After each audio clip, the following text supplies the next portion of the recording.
What is up, Gundam MSIA fans? Today's figure that I'm going to review is the Xeon Underwater Zock, if that's how you say that right. I'm not 100% sure if I've got it right, but if it is, it is. If it isn't, it isn't. Somebody tell me in the comments below if I'm saying the name wrong.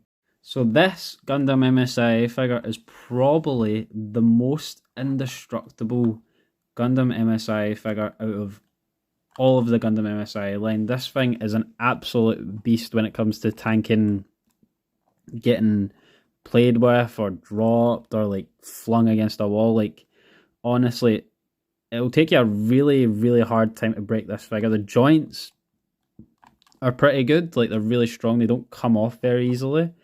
And let's just say if you were to have this figure as a kid and like moving forward to growing up and like you grew up with this figure, chances are you're not really gonna like damage it a lot because again, it's just a very indestructible figure. Maybe the joints could come loose over time, or like that would probably be about it. But like other than that, it's just really like you can smack this thing off against any wall, hammer it, could get a bit of dents, but it's just really indestructible. I'd say the weakest point of this figure, and it's not even that weak, is the claws itself. Like again, like it's not that even like they don't bend easy. It's the weakest point of the figure, and again, it's not even that weak. Is the claws. Now this, moving on to like actually about the Zock. This showed up in the 1 Year War when they were fighting underwater the Federations. And I guess this is like a commander type of underwater thing, because as far as I'm aware, I've only ever seen this once in the show, and that was in the 1 Year War. And I've seen one guy pilot it, and he seemed to be commanding all the units with the eye guys.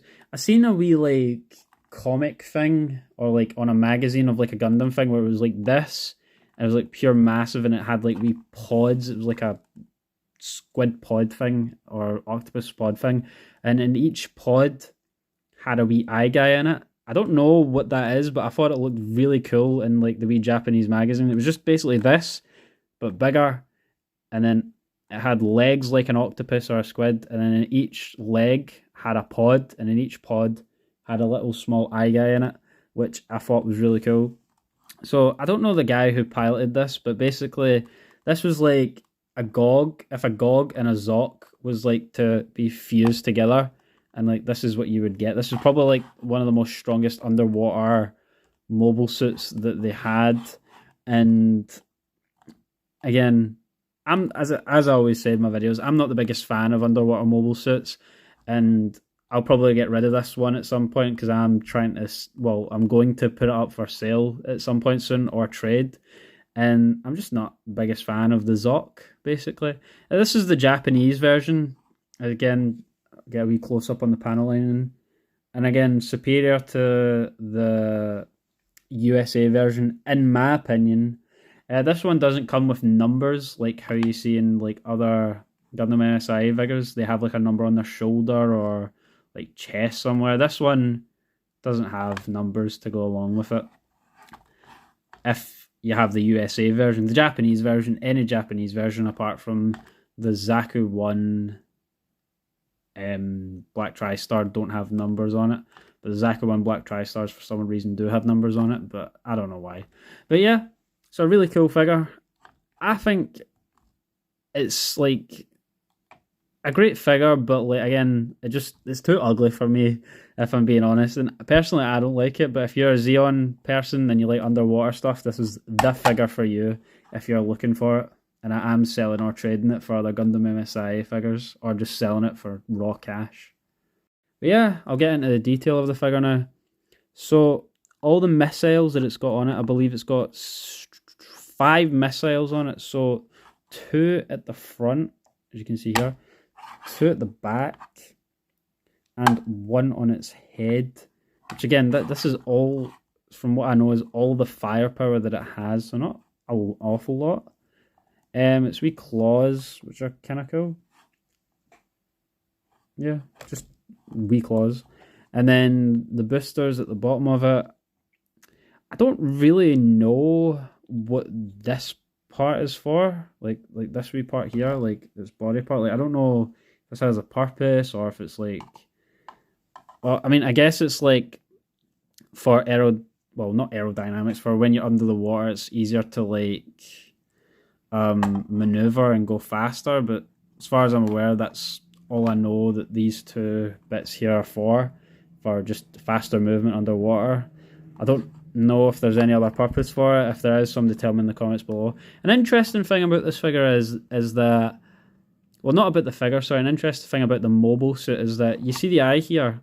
This thing can like look forwards or backwards, and it can maneuver forwards or backwards either. So what happens is in most mobile suits, the Zeon eye moves across, back and forth, up, down, this way. But this, if the Zeon eye was to move all the way around like what it does in the show, its claws can come this way and then it can go like this. Like both sides of the figure are like identical.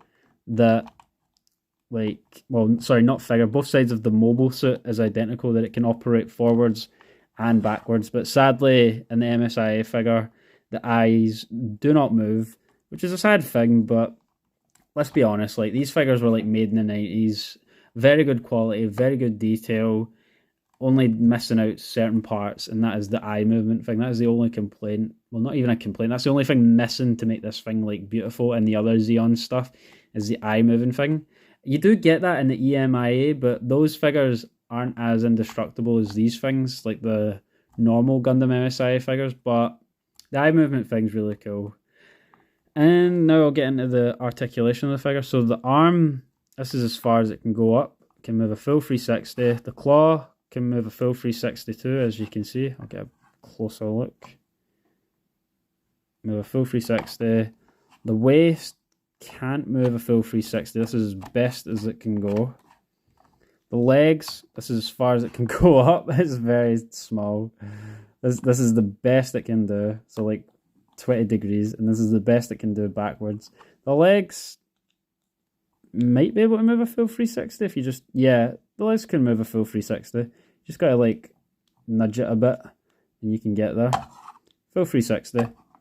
And again, I think I do like about this is that it's the same front and back, and it can operate front and back, and I just like that in the Gundam world that this thing can operate forwards or backwards depending on the situation. So if somebody sneaks up on you and you got cameras on the back or something, you can just go, oh, sorry, and like surprise them. Well, that's what they did in the show anyway, I think.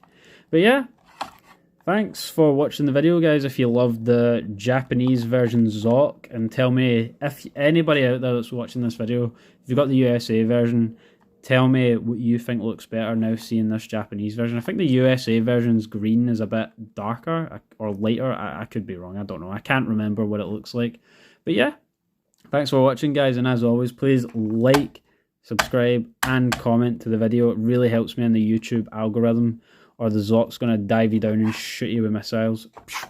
Right, bye, guys.